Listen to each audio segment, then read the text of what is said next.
नमस्कार दोस्तों, मैं रोहित।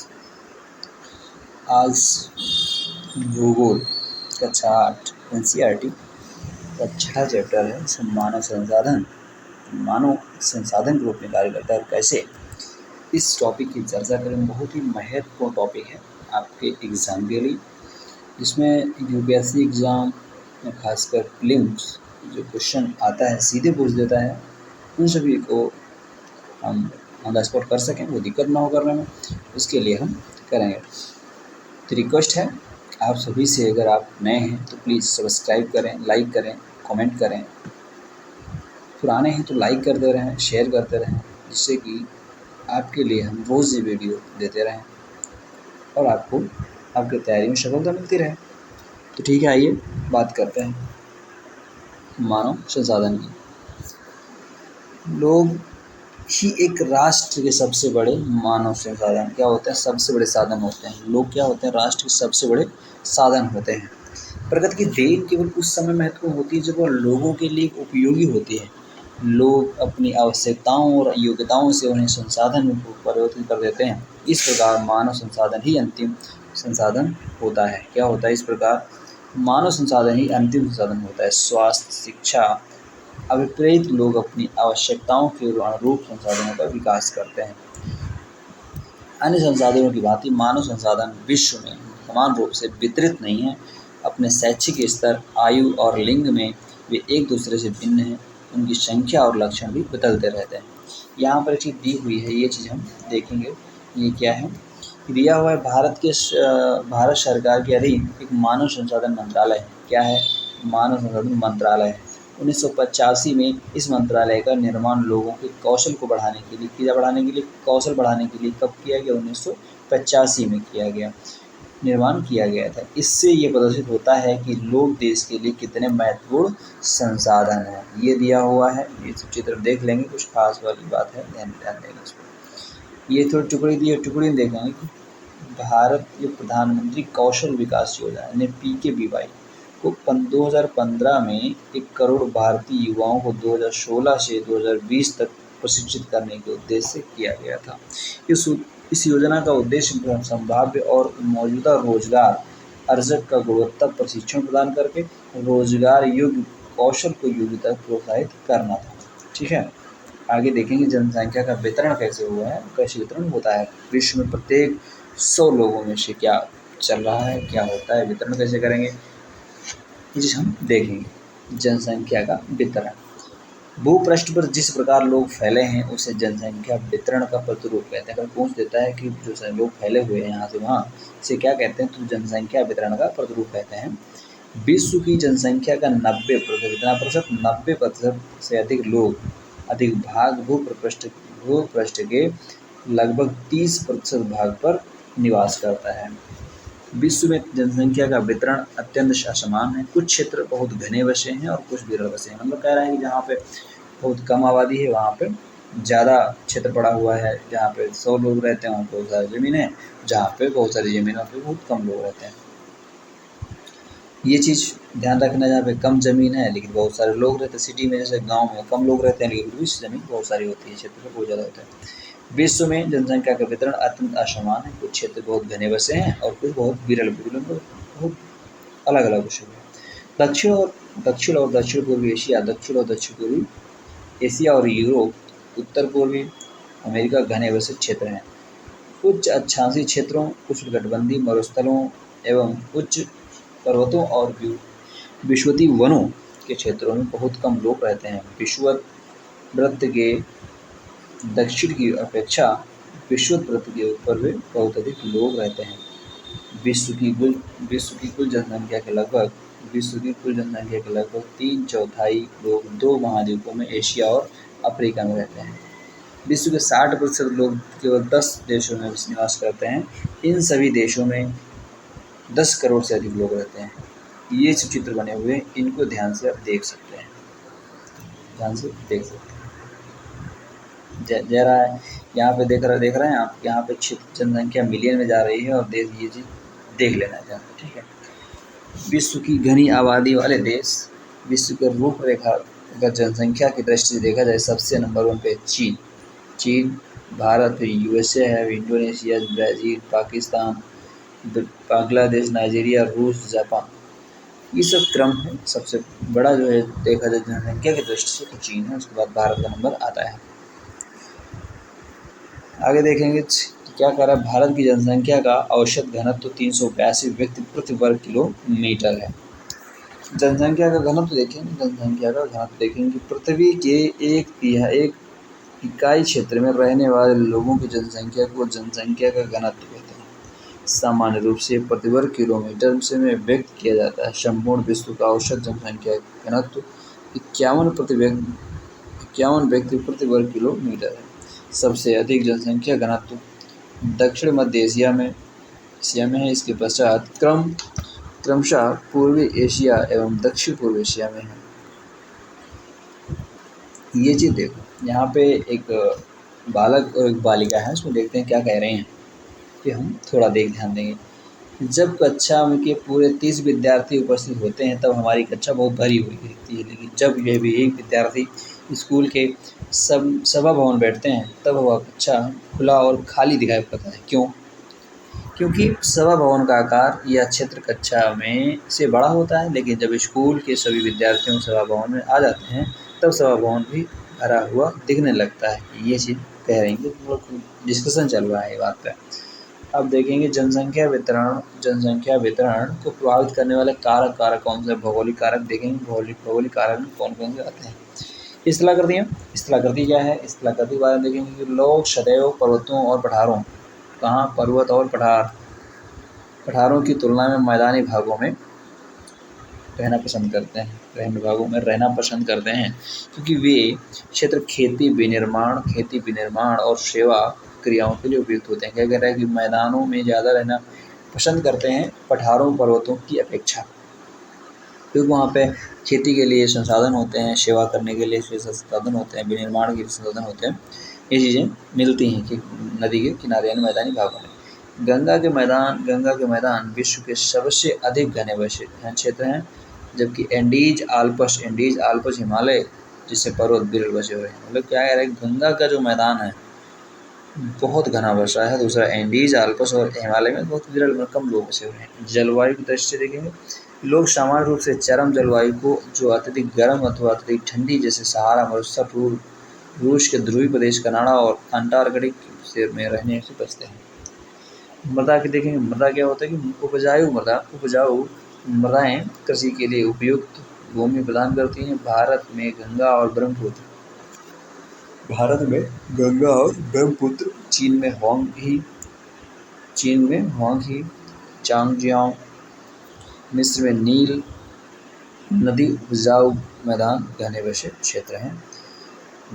हुए क्षेत्र हैं। जल क्या होता है? जल में बता देंगे, लोग उन क्षेत्रों में रहने का प्राथमिकता देते हैं जहाँ लवणीय जल आसानी से उपलब्ध होता है, जहाँ पर लवण अधिक नहीं होता, समुद्री खारा नहीं होता है। विश्व की नदी घाटियों घने बसे क्षेत्र हैं, जबकि मरुस्थल विरल जनसंख्या वाले क्षेत्र हैं। खनिज के बारे में देखेंगे, खनिज निक्षेपों वाले क्षेत्र अधिक बसे हुए हैं। दक्षिण अफ्रीका की हीरे की खानें और मध्य पूर्व में तेल की खोज ने इन क्षेत्रों में लोगों को रहने के लिए प्रेरित किया है। सामाजिक सांस्कृतिक और आर्थिक कारक हम देखेंगे कि आर्थिक क्या होता है। आर्थिक कारक कौन कौन से हैं? औद्योगिक क्षेत्र रोजगार के अवसर प्रदान करते हैं, लोग बड़ी संख्या में इन क्षेत्रों की ओर आकर्षित होते हैं। जापान में ओसाका और भारत में मुंबई 2 घने बसे क्षेत्र हैं। सांस्कृतिक कारक कौन कौन से? सांस्कृतिक कारक देखेंगे, धर्म और सांस्कृतिक महत्ता वाले स्थान लोगों को आकर्षित करते हैं। वाराणसी, यरूशलेम, वेटिकन सिटी इसके कुछ उदाहरण हैं। जीवन प्रत्याशा क्या है? कभी सोचा है जीवन प्रत्याशा क्या है? ये उन वर्षों की संख्या है जिसमें औसत व्यक्ति के जीवित रहने की आशा की जा सकती है।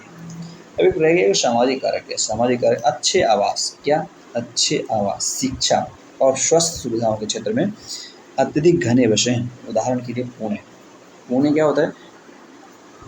पुणे जो है अच्छे आवास, शिक्षा और स्वास्थ्य सुविधाओं के क्षेत्र अत्यधिक घने बसे हैं। ये सब चीज़ें यहाँ पर उपस्थित हैं।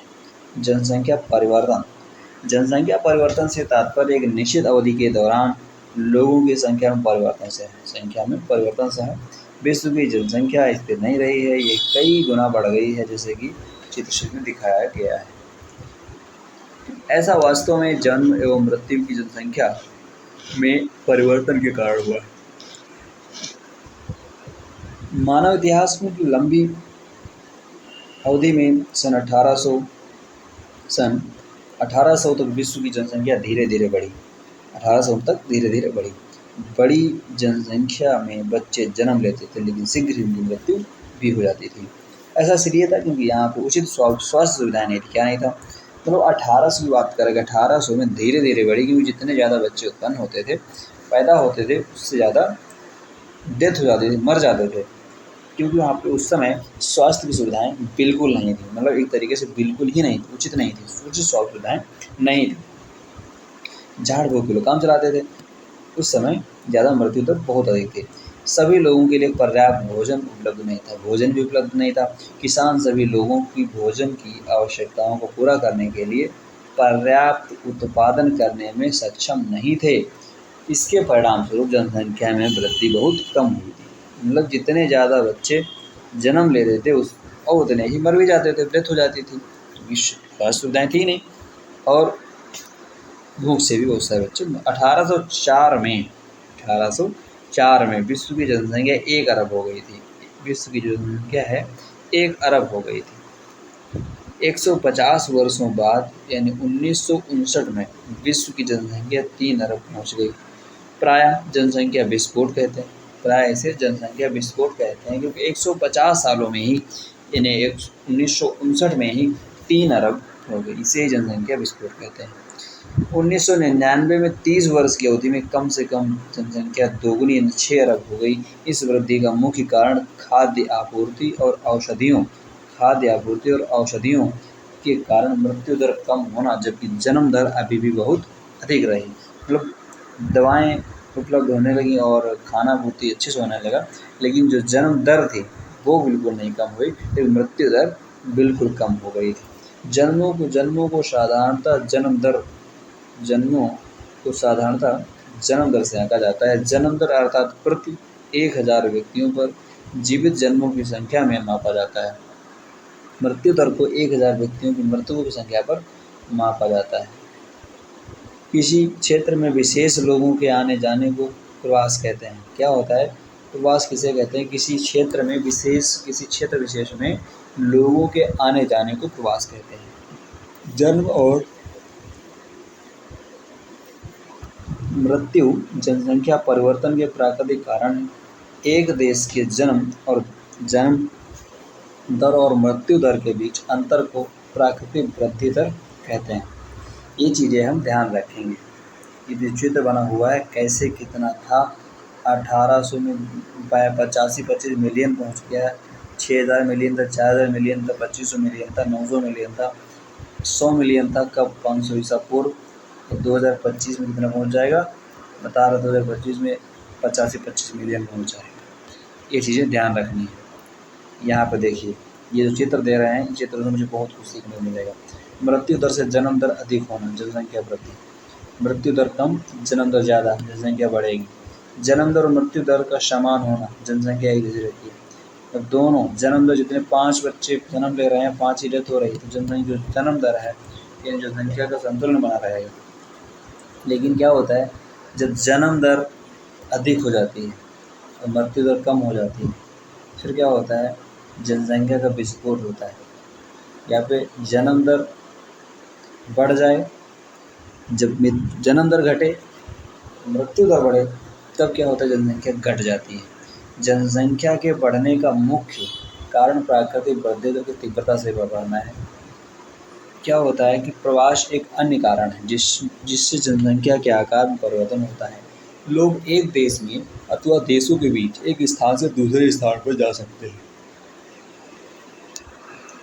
उत्प्रवासी क्या होता है? उत्प्रवासी वे लोग होते हैं जो देश को छोड़ते हैं।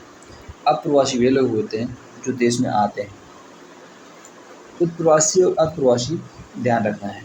संयुक्त राज्य अमेरिका और ऑस्ट्रेलिया जैसे देशों में भीतरी प्रवास अथवा आप्रवास द्वारा संख्या बढ़ी है। सूडान देश एक ऐसा देश है, एक ऐसा उदाहरण है जिसमें लोगों के बाहर चले जाने अथवा प्रवास के कारण जनसंख्या में कमी का अनुभव किया गया है। प्रवास में देश के लोग बाहर चले गए। अंतर्राष्ट्रीय क्या होता है? अंतर्राष्ट्रीय प्रवास की सामान्य प्रवृत्ति ये है कि लोग अच्छे आर्थिक फसलों की खोज में कम विकसित कारण राष्ट्रों से अधिक विकसित राष्ट्रों में चले जाते हैं। देश के अंदर बड़ी संख्या में लोग रोजगार, शिक्षा और स्वास्थ्य सुविधाओं की खोज में ग्रामीण क्षेत्रों से नगरीय क्षेत्रों की ओर चले जाते हैं। जनसंख्या परिवर्तन के प्रतिरूप देखेंगे कि जनसंख्या परिवर्तन के प्रतिरूप क्या है। जनसंख्या वृद्धि की दर विश्व में अलग-अलग होती है, अलग-अलग है। यानी क्या होता है, विश्व की कुल जनसंख्या तीव्रता से बढ़ रही है तथा सभी देशों में ये वृद्धि अनुभव नहीं की जा रही है। कुछ देशों में जैसे केन्या में जनसंख्या वृद्धि दर ऊंची है। उन देशों में जन्म दर और मृत्यु दर दोनों ही उच्च हैं। हाल ही में स्वास्थ्य सेवाओं में सुधार के साथ मृत्यु दर कम हो गई है, परंतु जन्म दर अभी भी अधिक है, जिससे वृद्धि बढ़ रही है। अन्य देशों में जैसे यूनाइटेड किंगडम में निम्न जन्म दर और मृत्यु दर के कारण जनसंख्या वृद्धि मंद है। मैप देख लेंगे। मैप में क्या है? जनसंख्या वृद्धि की दर अलग दरें। अति उच्च, जहाँ पे नीला भाग है अति उच्च दरें हैं, यहाँ पे अति उच्च दरें हैं। ये सभी चीजें हम देख लेंगे। जनसंख्या का संगठन क्या है? जनसंख्या संगठन की बात करेंगे। किसी देश की जनसंख्या कितनी भी अधिक हो, उसका उस देश के आर्थिक विकास के स्तर में कुछ अंतर नहीं पड़ता। उदाहरण के लिए बांग्लादेश और जापान अति घने वैसे देश हैं, लेकिन जापान बांग्लादेश से आर्थिक रूप से अधिक विकसित देश है। एक संसाधन के रूप में लोगों की भूमिका को समझने के लिए हमें उनके गुणों के बारे में जानने की आवश्यकता होती है। लोग अपनी आयु, लिंग, साक्षरता स्तर, स्वास्थ्य दशाओं, व्यवसाय और आय के स्तर पर एक दूसरे से भिन्न होते हैं। लोगों की इन विशेषताओं के बारे में जानना आवश्यक। जनसंख्या संगठन जनसंख्या की संरचना को दर्शाता है। ये क्या है? मैपिंग टाइप पे देख लेंगे, कुछ खास नहीं है, आगे बढ़ते हैं। जनसंख्या संगठन हमारी जानने में यह सहायता करता है कि कितने पुरुष हैं और कितनी स्त्रियां। जनसंख्या संगठन हमें जानने में सहायता करता है कितने पुरुष हैं, कितनी स्त्रियां हैं, वे किस आयु वर्ग के हैं, कितने शिक्षित हैं और वे किस प्रकार के व्यवसाय में लगे हैं, उनकी आय का क्या स्तर है और वे स्वास्थ्य दशाएं कैसी हैं। एक देश की जनसंख्या संगठन का अध्ययन करने की एक रुचिकर विधि जनसंख्या पिरामिड है, जिसे आयु लिंग पिरामिड भी कहते हैं। एक जनसंख्या पिरामिड दर्शाता है कुल जनसंख्या विभिन्न आयु वर्गों में विभाजित है। उदाहरण 5 से 9 वर्ष, 10 से 14 वर्ष। कुल जनसंख्या का प्रतिशत इन वर्गों में से प्रत्येक वर्ग में पुरुष और स्त्रियां को विभाजित हैं। जनसंख्या पिरामिड का आकार उस विशिष्ट देश में रहने वाले लोगों की कहानी बताता है। बच्चों की संख्या 15 वर्ष से नीचे निचले भाग में दिखाई गई है। ये जो दिया हुआ है, ये सभी चीज़ें दी हुई हैं, ये हमें देख लेना है कैसे बढ़ती है, कहाँ से कहाँ करके चली जाती है। यहाँ पे जब स्त्री पुरुष 60 होते हैं तो ये औसत रह जाता है। जनसंख्या पिरामिड एक देश में क्या होता है कि जनसंख्या पिरामिड एक देश में आश्रित लोगों की जनसंख्या को भी बताता है। युवा आश्रित लोग 15 वर्ष की आयु के और वृद्ध आश्रित लोग जो है 65 वर्ष की आयु के जनसंख्या के अंतर्गत आते हैं। कार्यरत आयु वर्ग 16-15-65 के वर्ग लोगों की को आर्थिक रूप से सक्रिय वर्ग में रखा गया है। केन्या का पिरामिड है। ये कहाँ का पिरामिड था? ये पिरामिड जो है अपने एक जनसंख्या का पिरामिड है, वो केन्या का पिरामिड है। एक देश का जनसंख्या पिरामिड जिसमें जन्म दर और मृत्यु दर दोनों ही ऊंचे हैं, आधार का पर चौड़ा और ऊपर तीव्रता से संकरा हो जाता है। ऐसा इसलिए होता है कि बहुत से बच्चे जन्म लेते हैं और लेकिन उनमें से अधिकतर बच्चों की शैशव काल में ही मृत्यु हो जाती है। कुछ कुछ ही बड़े हो पाते हैं, इसलिए वहाँ वृद्ध लोग बहुत कम हैं। इस स्थिति में केन्या के पिरामिड द्वारा दर्शाया गया है। केन्या पिरामिड द्वारा दर्शाया गया है। ये जो पिरामिड है ये कहाँ भारत का पिरामिड है। भारत का पिरामिड देखेंगे स्त्री और पुरुष। जिन देशों में मृत्यु दर विशेष रूप से छोटे बच्चों में कम रही है, युवा वर्ग का पिरामिड चौड़ा है। युवा वर्ग का जो पिरामिड है चौड़ा है, क्योंकि शिशु चौड़ा अवस्था तक जीवित रहते हैं। ये भारत के पिरामिड दृष्टिकोण होता है। इस प्रकार की जनसंख्या युवा सापेक्षता अधिक है। इसका अर्थ है मजबूत और वर्तमान बढ़ती हुई श्रम शक्ति। कम जन्म दर वाले जापान आधारित पिरामिड संकरा है। घटी मृत्यु दर के कारण अधिक लोग वृद्ध आयु तक पहुंच जाते हैं। कुशल उत्साही, ये जापान का है। जापान का पिरामिड देख लेंगे। कुशल, उत्साही, आशावादी और सकारात्मक दृष्टि जैसे युवा जन किसी राष्ट्र के भविष्य होते हैं। हम भारतवासी भाग्यशाली हैं कि हमारे पास ऐसे संसाधन हैं, उन्हें ये उत्पाद बनाने के लिए, कुशल बनाने और अवसर प्रदान करने के लिए अवश्य ही शिक्षित किया जाना चाहिए। अभ्यास प्रश्न देखिए। यहाँ तक मैंने लास्ट चैप्टर की चर्चा की। कल कक्षा 9 की ज्योग्राफी विद मैपिंग स्टार्ट होगी। आप लोग तैयार रहें, और अगर नए हैं तो सब्सक्राइब करते रहें, और लाइक एंड कमेंट करना बिल्कुल ना भूलें। अगर कोई इशू होता है तो आप मुझे कमेंट बॉक्स में बताएं। कोई क्वेश्चन उठता है दिमाग में, कमेंट बॉक्स में दें। और दूसरा, अपने दोस्तों को शेयर करते रहें ताकि उनका जो लाभ होना है होता रहे, और आप यूपीएससी के लिए कमर कस लें। हम आपके लिए एनसीईआरटी ऐसे ही वीडियो लाते रहेंगे। धन्यवाद।